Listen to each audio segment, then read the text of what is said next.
Welcome back to Studio 701. 2020 has been a very difficult year for many people already. Especially for parents and teachers. In today's Coping with COVID, we talk with Nick Archuleta, president of North Dakota United. He is joining us now via Zoom. Hi, Nick.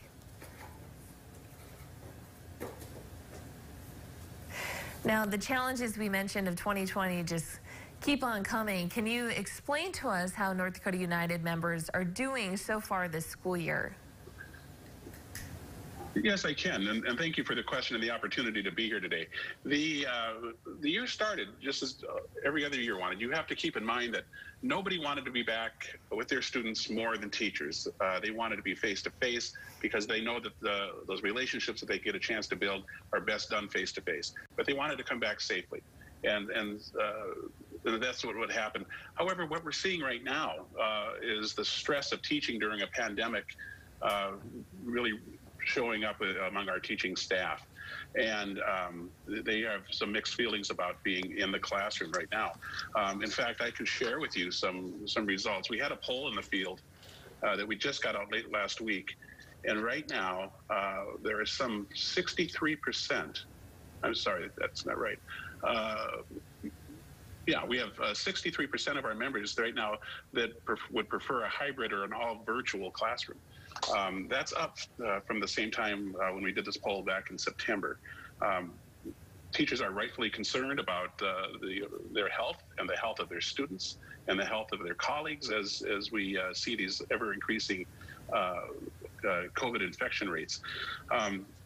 86% of our members want mask mandates in their schools, and 80% of them want them in their communities. So what started out, I believe, at the beginning of the school year is this enthusiasm to get back in that classroom and to make those relationships with those students and get back to as near normal as we possibly could, has rather shifted because we are seeing these increased rates of infection.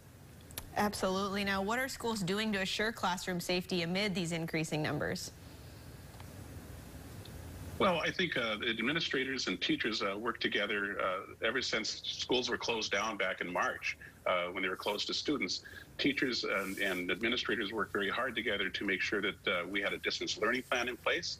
And then as we planned to reopen the schools, of course, teachers and administrators came together to insist on measures that would make our schools as safe as they possibly could be, whether that's increased disinfection of common areas in schools.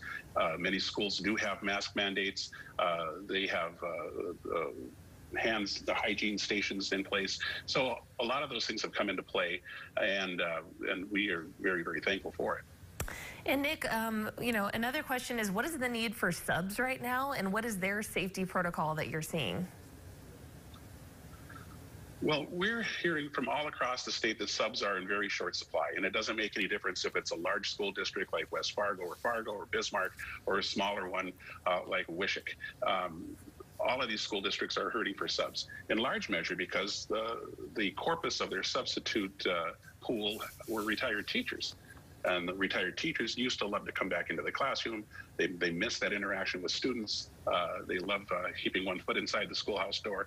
But we have heard from members of ours and substitutes over and over and over again that they don't feel that it is safe for them to be in their returning to school as a substitute, because many of them do have underlying health conditions that they need to be very concerned about.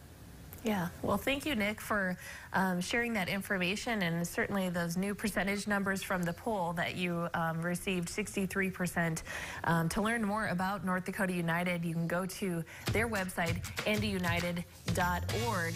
And once again, this has been Coping with COVID. All right, we're going to keep it moving now. We are. Coming up next, our health is more important than ever right now during this time. Certainly, and Jenna